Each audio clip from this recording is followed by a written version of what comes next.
एक लड़की जो कि सरकारी टीचर है, वह अपने स्कूल से बच्चों को पढ़ाने के बाद वापस अपने घर लौटती है। लेकिन जैसे वो अपने घर के पास पहुंचती है तो उसे अपने घर के सामने एक भिखारी बैठा हुआ दिखाई देता है, जिसकी लंबी लंबी दाढ़ी मूंछ थी और उसने मैले कुचले फटे पुराने कपड़े पहन रखे थे। अब यहाँ पर महिला टीचर एक बार तो उसकी तरफ देखते हुए आगे की तरफ बढ़ जाती है, लेकिन दोबारा से वह उसकी तरफ गौर से देखने लगती है। इधर जो भिखारी होता है वह भी महिला टीचर की तरफ देख रहा था और उसकी आंखों से आंसू निकलने लगते हैं। अब यहाँ पर जो महिला टीचर होती है वह उसे गौर से देखकर पहचान लेती है और उसकी पुरानी कुछ यादें उसके सामने ताजा होने लगती हैं। लेकिन फिर भी वह अपने घर के अंदर चली जाती है और अपने काम धंधे में लगने लगती है। इसके लगभग 2 घंटे बाद जब वह दोबारा से अपनी खिड़की से झांक कर देखती है तो वह भिखारी वहीं पर बैठा था और उसी घर की तरफ देख रहा था। इसके बाद जो महिला टीचर होती है वह अपने घर से बाहर निकलती है और निकलने के बाद उस भिखारी का हाथ पकड़कर उसे अपने घर के अंदर ले जाती है। उसके 2 दिन बाद कुछ ऐसा होता है कि वह महिला टीचर उस भिखारी से शादी कर लेती है। कौन था वह भिखारी और किस वजह से इस महिला टीचर ने इस भिखारी से शादी की थी, पूरी सच्चाई के बारे में जानने के लिए वीडियो को अंत तक जरूर देखें। उत्तर प्रदेश के नोएडा के अंदर एक प्राइमरी स्कूल में एक आरती नाम की महिला टीचर काम किया करती है। वह बच्चों को पढ़ाया करती है और वहीं पर नोएडा के अंदर ही उसने किराए का घर ले रखा है। अब जो आरती होती है उसकी शादी भी एक राजीव नाम के लड़के से हो चुकी है, जो कि इंजीनियर है और वह कंपनी के काम से ज्यादातर इधर उधर रहा करता है। महीने में केवल 1-2 बार ही वह अपने घर आया करता है। आरती और राजीव की शादी काफी दिन पहले हो चुकी है और इन दोनों के बीच में बड़ा ही गहरा प्यार है। यहाँ पर जब आरती की शादी राजीव से हुई थी तो उस टाइम पर राजीव भी कमाया करता था। आरती ने अपनी पढ़ाई लिखाई कर ली थी, लेकिन जब आरती ने राजीव को बताया कि मैं पढ़ लेकर इस तरह से कामयाब होना चाहती हूं, तो उसके बाद वह भी उसे खुली छूट दे देता है और इसके बाद जो आरती होती है वह पढ़ाई लिखाई करके एक प्राइमरी स्कूल में टीचर लग जाती है। अब जैसे आरती टीचर लगती है तो उसके बाद यहाँ पर जो राजीव होता है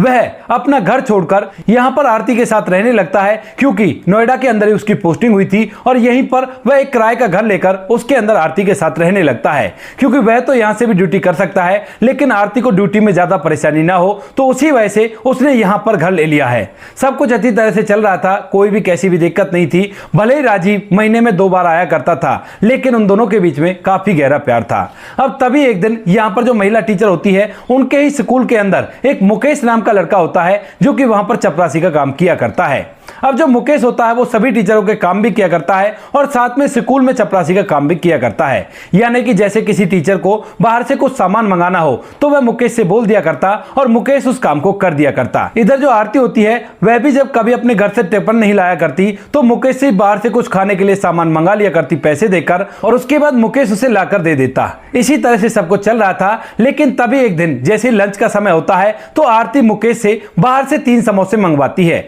अब इसके बाद जो मुकेश होता है आरती से पैसे लेता है और बाहर से समोसे लाकर आरती को दे देता है और कहता है कि ये लो मैडम। अब तभी यहां पर जैसे आरती को उसने समोसे दिए थे तो उसके बाद आरती उनमें से एक समोसा मुकेश को दे देती है और कहती है कि ये लो, ये मैंने तुम्हारे लिए मंगवाया है। इसके बाद मुकेश बड़ा ही खुश होता है और उस समोसे को ले जाकर अलग से खाने लगता है। जब लंच कंप्लीट होने वाला होता है तो उसके बाद यहां पर जो मुकेश होता है वह आरती के पास आता है और कहने लगता है कि मैडम देखो, मुझे ना 10,000 रुपयों की जरूरत है, क्या आप मुझे 10,000 रुपए दे सकती हो? अब इस बात को सुनकर यहां पर जो आरती होती है वो उससे पूछने लगती है हंसते हुए कि तुम्हें 10,000 रुपए किस लिए चाहिए? तो यहां पर जो मुकेश होता है वो कहता है कि मैडम दरअसल मेरे बच्चे हैं और उन बच्चों की फीस भरनी है। अभी कुछ दिनों पहले मेरी पत्नी की तबीयत खराब हो गई थी तो इसी वजह से बजट थोड़ा उकचुक हो गया, वरना मैं ही खुद ही भर लेता, कोई भी दिक्कत नहीं थी। अब इसके बाद जो आरती होती है वो कहती है कि ठीक है, कल मैं तुम्हें 10,000 रुपए दे दूंगी और कल दोपहर बाद जब मेरी स्कूल की छुट्टी हो जाए तो उसके बाद तुम मेरे घर आ जाना। यहां पर मुकेश को आरती का घर पता था, क्योंकि कई बार छोटे मोटे काम करने के लिए वह मुकेश को अपने घर पर भी बुला लिया करती थी। इसके बाद यहां पर मुकेश भी इस बात के लिए हामी भरता है और जैसी छुट्टी होती है तो यहां पर आरती को पता चलता है कि अगले दिन तो संडे है और संडे को बैंक बंद रहेगा और वह उसको 10,000 रुपए कहां से देगी। तो वह सोचने लगती है कि क्यों ना आज ही जाकर मैं बैंक से पैसे निकलवा लूं और उसके बाद मुकेश को दे दूंगी आज ही के आज, और कोई भी दिक्कत नहीं होगी। यही सोचकर जो आरती होती है स्कूल से सीधा बैंक में चली जाती है और वहां से अपने अकाउंट से 10,000 रुपए निकालकर ले आती है। उन पैसों को लेकर वह अपने घर पहुंच जाती है और घर जाने के बाद वह मुकेश के पास फोन मिला देती है और कहती है कि मुकेश आ जाओ, मैंने तुम्हारे पैसों का इंतजाम कर लिया है और तुम आज ही उन पैसों को ले जाओ, क्योंकि कल तो संडे है और संडे को बैंक बंद रहेगा, इसी वजह से मैं तुम्हें आज ही पैसे दे रही हूं। अब इस बात को सुनकर मुकेश जो होता है वो कहने लगता है कि ठीक है मैडम, मैं आ जाऊंगा, लेकिन अभी मैं नहीं आ पाऊंगा, तकरीबन शाम के 5 बजे अगर आपसे पैसे ले लूं तो कोई प्रॉब्लम तो नहीं है। तो यहां पर जो आरती होती है वो कहती है कि नहीं, कोई बात नहीं है, आप भले ही 5 बजे आ जाना या फिर 7 बजे आ जाना, इससे कोई भी आपत्ति नहीं है।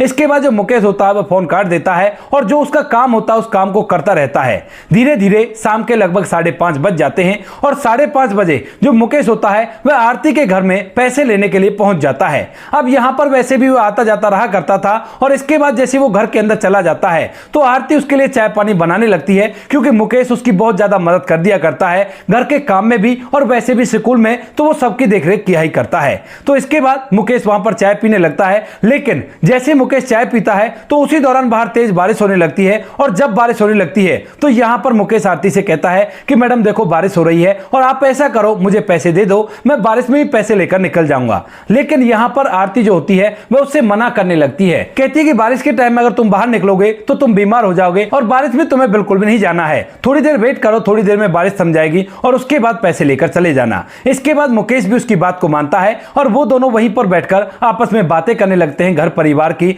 आरती उसे अपने पति के बारे में बताती है, इधर मुकेश उसे अपने परिवार के बारे में बताता है। धीरे धीरे इन बातों को लगभग 1.5 घंटा बीत जाता है और यहां पर अब तक 7 बज चुके थे, लेकिन अब तक भी बारिश बिल्कुल भी थमने का नाम नहीं ले रही थी और जोर जोर से बारिश पड़े जा रही थी। अब इसके बाद मुकेश फिर से कहता है कि मैडम कोई बात नहीं, आप मुझे पैसे दे दो, मैं बारिश में निकल जाऊंगा और यहां पर रुकना ठीक नहीं है। लेकिन तभी यहां पर जो आरती होती है वह उससे मना करने लगती है, कहती है कि नहीं मुकेश, इस बारिश में मैं तुम्हें नहीं जाने दूंगी, अगर बारिश में तुम भीग गए तो जरूर से बीमार हो जाओगे और तुम्हारा घर वैसे भी यहां से काफी ज्यादा दूर है। मुकेश बार बार उसे पैसे के लिए कहने लगता है, तभी जो आरती होती है वो कहने लगती है कि अगर ऐसी बात है तो मैं तुम्हें पैसे दे ही नहीं रही और अगर तुम्हें पैसे चाहिए तो आज रात तुम यहीं पर रुक जाओ, क्योंकि वहां पर जो आरती का घर था वो थोड़ा सा एकांत में था, इक्का दुक्का घर उसके आसपास बने हुए थे और ऐसी बारिश वाली रात में इधर उधर चोरी होने का डर होता है। इसी वजह से जो आरती होती है मुकेश को वहीं पर रुकने के लिए बोलने लगती है। अब मुकेश पहले से मना करता है, लेकिन जब आरती ने कह दिया था कि मैं तुम्हें पैसे नहीं दूंगी अगर तुम आज रात यहीं पर नहीं रुके, तो उसके बाद मजबूरन जो मुकेश होता है वह वहीं पर रुक जाता है। उस घर के अंदर 3 कमरे थे, जिनमें से एक कमरे को उन्होंने स्टोर रूम बना रखा था और 2 रूम ऐसे कर रखे थे जो एक तो उनके लिए था और दूसरा किसी गेस्ट के लिए था। तो यहां पर जो आरती होती है मुकेश और अपने लिए खाना बनाती है और खाना बनाने के बाद दोनों एक साथ बैठकर आराम से उस खाने को खाते हैं और खाना खाने के बाद जो आरती होती है वह तो अपने कमरे में सोने के लिए चली जाती है और इधर जो मुकेश होता है वह अपने कमरे में सोने के लिए चला जाता है। धीरे धीरे वह रात कंप्लीट हो जाती है और दूसरे दिन के जैसे ही सुबह 4 बजते हैं तो 4 बजे अचानक से आरती के दरवाजे पर दस्तक होती है और उसकी डोरबेल किसी ने बजाई थी। अब यहां पर आरती ने मुकेश को पहले ही बता दिया था कि यहां पर चोर आने का खतरा रहता है और इसी वजह से मैं तुम्हें यहां पर रोक रही हूं। तो यहां पर मुकेश भी चौकड़ना था और जैसे ही वो दरवाजे की दस्तक सुनता है तो एकदम से दरवाजे पर पहुंच जाता है। इधर जो आरती होती है वह भी दरवाजे पर पहुंच गई थी। वहां पर जाने के बाद आरती डरते हुए उस दरवाजे को खोलती है, लेकिन दरवाजे की दूसरी तरफ यानी कि घर के गेट पर उसका पति राजीव खड़ा हुआ था, जो कि अचानक से वहां पर आ गया था। अब जैसे आरती यहां पर राजीव को देखती है तो एकदम से उसके चेहरे पर थोड़ी सी घबराहट आ जाती है, क्योंकि घर के अंदर एक जवान लड़का है और उसका पति दरवाजे पर खड़ा हुआ है, वह कुछ गलत ना सोचने लगे। तो इसी वजह से वह उसे एक्सप्लेन करने लगती है, कहती है कि राजीव बिल्कुल भी गलत मत समझना। लेकिन इतनी देर में राजीव ने मुकेश को देख लिया था और मुकेश के चेहरे पर भी घबराहट साफ साफ दिखाई दे रही थी, क्योंकि जब आरती ने उसका नाम राजीव लिया था तो वह समझ गया था कि यह मैडम का पति है और इसी वजह से वह घबराने लगा था। अब दोनों के चेहरे पर घबराहट देखकर यहां पर राजीव कुछ उल्टा ही समझ बैठता है और अपनी पत्नी से लड़ाई करने लगता है। कहता है कि मेरी पीठ पीछे तुम ऐसा किया करती हो, मैंने तुमसे सच्चा प्यार किया और तुमने मुझे इस बात का यह सिला दिया। लेकिन आरती बिल्कुल भी गलत नहीं थी और वह कहने लगती है कि मुकेश ऐसा कुछ भी नहीं है, तुम्हें यह गलतफहमी हो रही है, वो तो रात को बारिश हो रही थी तो इसी वजह से मैंने मुकेश भैया को यहां पर रोक लिया और हम दोनों का भाई बहन का सा रहता है। लेकिन इस बात को सुनकर भी राजीव उसकी एक बात सुनने के लिए तैयार नहीं होता है और उससे जोर जोर से लड़ाई करने लगता है। जब यहां पर राजीव उससे उल्टी सीधी बातें कहने लगता है कि तुम तो अय्यासी कर रही हो, मैं इतनी दूर जाकर तुम्हारे लिए कमा रहा हूं लेकिन तुम बिल्कुल भी नहीं सोचती मेरे बारे में।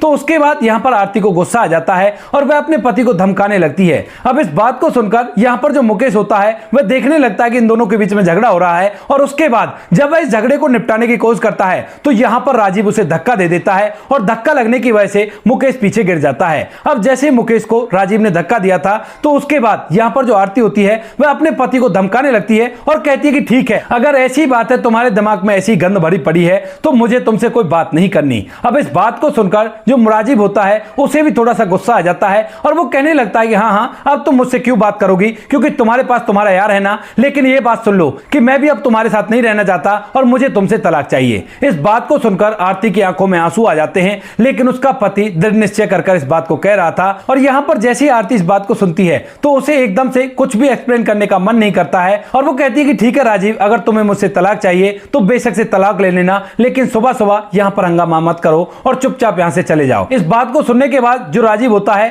वो वहां से चला जाता है और इसके बाद जो आरती होती है वह भी मुकेश के हाथ में उन 10,000 रुपए को देती है और कहती है कि भैया आप भी अपने घर चले जाओ और कोई बात नहीं, जो हो गया उसे भूल जाओ। ऐसा कहकर वह मुकेश को भेज देती है और सोचने लगती है कि शायद राजीव को अपनी गलती का एहसास हो जाएगा और उसके बाद वो आकर मुझसे माफी मांग लेगा, लेकिन ऐसा कुछ भी नहीं होता है। अगले दिन सुबह सुबह जो राजीव होता है वह एक वकील के साथ वहां पर आता है और कहने लगता है कि वकील साहब ने कागज तैयार कर दिए हैं और तुम इन पर साइन कर दो और हम दोनों का कुछ दिनों तक केस चलेगा और लगभग 4 से 5 महीने में हम दोनों का तलाक हो जाएगा। इसके बाद जो आरती होती है उसे इस बात का बड़ा ही दुख होता है कि उसका पति इतना उतावला है उससे तलाक लेने के लिए और इसी वजह से वह भी थोड़ी सी नाराज हो जाती है और उसे तलाक देने के लिए तैयार हो जाती है। वह उन पेपरों पर साइन कर देती है। इधर राजीव ने भी उन पेपरों पर साइन कर दिया था और इसके बाद जो राजीव होता है वह अपनी जिंदगी को अलग जीने लगता है और इधर जो आरती होती है वह अपनी जिंदगी को अलग जीने लगती है। लेकिन यहां पर जो राजीव होता है वह सच में ही आरती से प्यार किया करता था और उसकी याद उसे बार बार आया करती है। इसी याद के चलते जो राजीव होता है वह शराब पीने लगता है और जब शराब पीकर वह ड्यूटी जाता है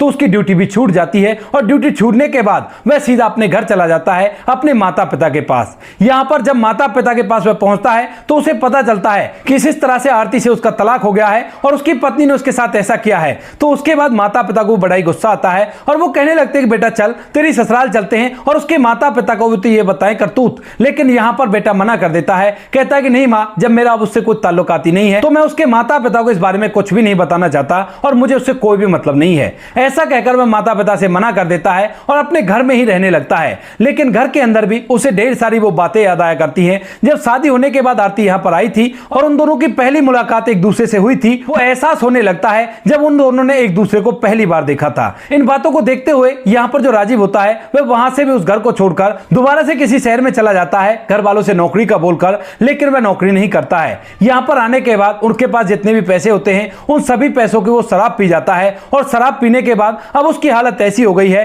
कि वह ना तो घर का रहा है ना ही घाट का रहा है। यानी कि ना तो उसके पास पैसा है, ना ही वो नौकरी है और ना ही उसके पास अब इज्जत बची है, क्योंकि उसके पास जो कपड़े हैं वो मैले कुचले फटे पुराने हो गए हैं और बिल्कुल भी देखने से लगता है कि वो एक भिखारी है। जब उसके पास शराब पीने के लिए पैसे नहीं होते हैं तो उसके बाद उसका शराब का नशा खत्म होता है और जैसे ही शराब का नशा खत्म होता है तो उसके बाद वह एक दुकान के बाहर से निकलता हुआ अपने आप को दुकान पर लगे हुए शीशे में देखता है और जैसे ही शीशे में वह अपने आप को देखता है तो देखने के बाद अपने बारे में सोचने लगता है। सोचता है कि धोखा मेरी पत्नी ने मुझे दिया, लेकिन मैंने अपना क्या कर लिया। इसके बाद थोड़ी देर तक वह गहन सोच विचार इस बारे में करता है और सोच विचार करने के बाद वह एक ऐसा फैसला करता है जो उसे बिल्कुल भी नहीं करना चाहिए। यहां पर जो राजीव होता है वह सोचता है कि मैं अपनी पत्नी को इस दुनिया से विदा कर दूंगा, क्योंकि उसकी गलती की सजा मैं भला क्यों भुगत सकता हूं। इस बात को सोचकर यहां पर जो राजीव होता है वो जैसे तैसे नोएडा पहुंच जाता है और वहां पर जाकर अपनी पत्नी की रेखी करने लगता है। इसके बाद जब वह उसकी रेखी करता है तो उसे एक ऐसी बात पता चलती है जिसे देखने के बाद वह पूरी तरह से अपने आप को कोसने लगता है और सोचता है कि ये मैंने क्या कर दिया, क्योंकि यहां पर जो राजीव होता है उसकी हालत भिखारियों जैसी तो थी ही, तो कुछ लोग तरस खाकर उसे कुछ पैसे दे देते हैं और उन पैसों को लेकर वह एक रात वहां के अहाते में चला जाता है और वहां पर जाकर जब वह शराब पी रहा था तो उसी दौरान उसके पीछे वाली टेबल पर एक व्यक्ति बैठा हुआ था शराब पीते हुए, और शराब का नशा जब उसे हो जाता है तो उसके बाद वह फूट फूट कर रोने लगता है। अब यहां पर जो राजीव होता है वह उसकी बातों को सुनने लगता है। तो वह अपने साथ वाले व्यक्ति से बातें कर रहा था। जब उससे पूछता है कि तुम इस तरह से क्यों रो रहे हो तो वह उसे बताता है कि दरअसल मेरी वजह से एक हंसता खेलता परिवार उजड़ गया है और उस बात से मैं बहुत ज्यादा परेशान हूं, क्योंकि एक महिला टीचर जो कि मुझे अपना भाई समझा करती थी, मैं एक दिन उससे 10,000 रुपए मांगता हूं, लेकिन उन पैसों को लेने के लिए जब मैं उसके घर पर जाता हूं तो उसके बाद बारिश आ जाती है और बारिश की वजह से मुझे वो वहीं पर रोक लेती हैं। लेकिन दूसरे दिन सुबह सुबह उसका पति आ जाता है और उन दोनों का एक दूसरे से तलाक हो गया था। अब यह बात सुनने के बाद यहां पर जो राजीव होता है उसकी आंखें खुली के खुली रह जाती हैं और उसके कान एकदम से खड़े हो जाते हैं, क्योंकि यह वही कहानी थी जो कुछ दिनों पहले उसके साथ हुई थी। और इस कहानी को सुनने के बाद जो राजीव होता है वह खड़ा होकर उस व्यक्ति को आगे से देखने लगता है। तो देखने से वह उसे एकदम से पहचान जाता है कि यह और कोई नहीं वही मुकेश है,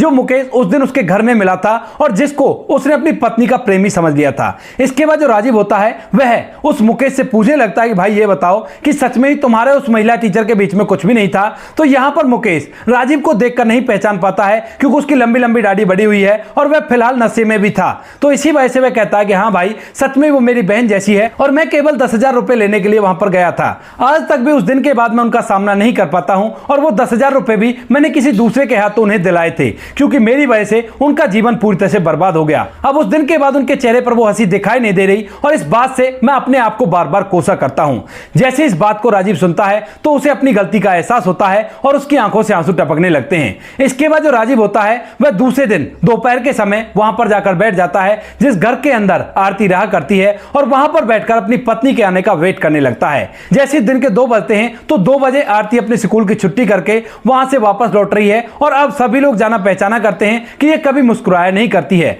वह पूरी तरह से चुपचाप वहां से चलती चलती अपने घर की तरफ आती है, लेकिन जैसे वो अपने घर के सामने पहुंचती है तो उसे घर के सामने एक भिखारी सा व्यक्ति दिखाई देता है जो शरीर से काफी ज्यादा हट्टा कट्टा है, लेकिन उसके मैले कुचले कपड़े, बड़े हुए लंबी लंबी दाढ़ी और बाल ये गवाही दे रहे हैं कि यह भिखारी है। इसके बाद यहां पर जो आरती होती है एक नजर उसको देखकर आगे बढ़ जाती है, लेकिन दोबारा से वह पीछे मुड़कर उसे देखने लगती है और देखने के बाद पहचान लेती है कि यह और कोई नहीं उसका वही पति राजीव है जिसने किसी दिन उस पर शक करके उसे छोड़ दिया था, उसे तलाक दे दिया था। इसके बाद वह उसे देखकर पहचान तो लेती है, लेकिन फिलहाल वह उससे कुछ नहीं कहती है। इधर राजीव की आंखों से आंसू टपक रहे हैं और उन आंसू को देखते हुए जो यहां पर आरती होती है वह अपने घर के अंदर चली जाती है। घर के अंदर जाने के बाद वह अपने काम धंधे को करती रहती है, लेकिन जैसे 2 घंटे बीत जाते हैं तो 2 घंटे बाद आरती दोबारा से खिड़की से उसे देखती है तो राजीव अब भी वहीं पर बैठा हुआ था और फिलहाल तक भी उसकी आंखों से आंसू लगातार टपक रहे थे और वह आरती की तरफ ही देख रहा था। जब आरती राजीव की ऐसी हालत देखती है तो उसके बाद उससे नहीं रहा जाता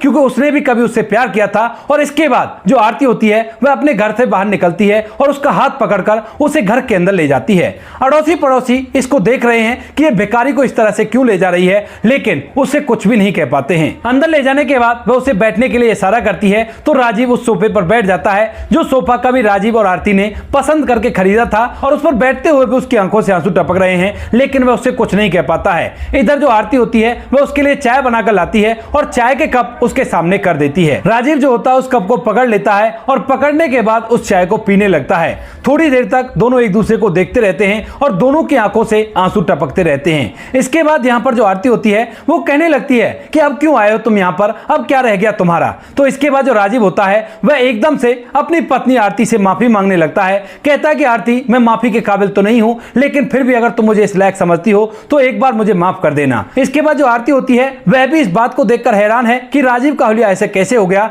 क्योंकि उसके हिसाब से उसके पास कुछ पुश्तैनी जमीन भी है और साथ में वह अच्छी खासी नौकरी भी किया करता था, तो फिर वो इस तरह से क्यों रह रहा है और यहां पर क्या कर रहा है। तो वह कहती है कि माफी को तो बाद में देखेंगे, पहले तुम ये बताओ कि तुमने अपना हाल ऐसा कैसे बना रखा है। तो उसके बाद जो राजीव होता है पूरी कहानी आरती को बता देता है और कहता है कि मुझे पता चल चुका है कि वो तुम्हारे भाई जैसा था और वो तो केवल 10,000 रुपए लेने के लिए आया था, तुमने डर की वजह से उसे अपने घर में बिठा लिया। अब इसके बाद जब राजीव को असलियत पता चल जाती है तो उसके बाद आरती की आंखों से आंसू टपकने लगते हैं और तभी राजीव फिर से उसके सामने हाथ जोड़ता है और कहने लगता है कि मुझे माफ कर दो आरती, और मैं अब तुम्हारे साथ अपने जीवन को दोबारा से जीना चाहता हूं, एक नए सिरे से स्टार्ट करना चाहता हूं, क्योंकि तुम्हारे बिना देखो ना मेरी कैसी हालत हो गई। इसके बाद आरती राजीव को माफ कर देती है और यहां पर अच्छी तरह से उसका हुलिया सुधरवाती है। हुलिया सुधरवाने के बाद आज के 2 दिन बाद वह उससे एक मंदिर में जाकर शादी कर लेती है और शादी करने के बाद वो दोबारा से पति पत्नी की तरह रहने लगते हैं। तो दोस्तों ये थी आज की कहानी, आपको जैसी भी लगी कमेंट सेक्शन में बता देना। वीडियो अगर अच्छी लगी हो तो वीडियो को लाइक और चैनल को सब्सक्राइब जरूर करें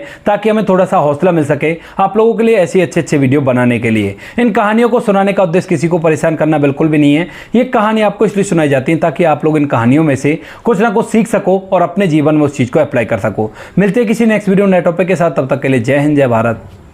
जय हिंदुस्तान।